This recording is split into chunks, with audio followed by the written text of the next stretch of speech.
Je, kauli hii ya Askofu Bagonza iliyoibua mijadala nchini inamlenga nani? Kauli ya askofu wa kanisa la KKKT Dayosisi ya Karagwe, Askofu Kalikawe Bagonza imeibua mijadala mikubwa miongoni mwa Watanzania.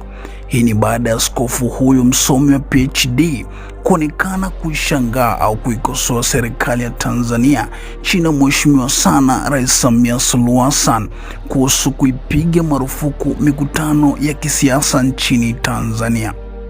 Mkukumbushe, hii unaotizama ni Mseto Media. Hakikisha umebonyeza maneno subscribe pamoja na alama ya kengele ili unafikiwa na taarifa zetu wa kwanza kabisa. Askofu Kalikawe Bagonza ameibua mijadala mitandaoni baada ya kuchapisha kupitia kurasa zake za mitandao ya kijamii ujumbe mfupi wenye maneno yanayozua tafsiri tofauti. Katika ujumbe wake wa Julai 2, Askofu Bagonza aliandika na nukuu, common sense ya Mjaluo, unazuia mikutano alafu unatumia mikutano kueleza ulivyozuia mikutano. Kauli hiyo imekuja katika kipindi ambacho mjadala kuhusu mikutano ya kisiasa unaendelea kushika kasi nchini kufuatia hatua ya serikali kupitia waziri wa mambo ya ndani ya nchi kuzuia mikutano ya kisiasa, ambapo baadaye tulimuona mheshimiwa waziri huyo akiita mkutano na wanahabari na kuzungumzia kuhusu kuzuia mikutano hiyo na kutoa ufafanuzi.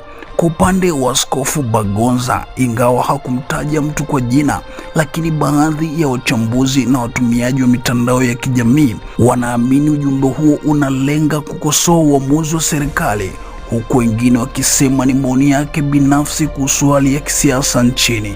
Kauli hiyo imepokelewa kwa mitazamo tofauti. Wapo walioiunga mkono wakisema inalenga kuhoji mantiki ya baadhi ya maamuzi ya kisiasa, huku wengine wakiikosoa hasa kutokana na matumizi ya maneno common sense ya Mjaluo, wakidai yaweza kutafsiriwa kwa namna mbalimbali. Hadi sasa bado kuna mjadala mpana kuhusu maana halisi ya ujumbe huo kule mitandaoni na kile ambacho askofu alikusudia kukifikisha kwa umma, huku kwenye andiko lake kukiwa na maoni karibuni 1000. Je, wewe mtazamaji wetu unaichukuliaje kauli hiyo? Je, unaona ni ukosoaji wa kawaida, ni kejeli ya kisiasa au ni mtizamo tofauti?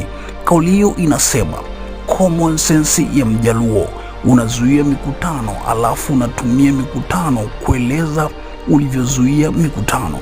Andika maoni yako hapa chini na sisi tutasoma, na usisahau kuendelea kufuatilia Mseto Media kwa habari, uchambuzi na matukio muhimu yanayoendelea kujiri ndani na nje ya Tanzania. Hakikisha umesubscribe, comment, like na kushare. Mseto Media, we connect everywhere.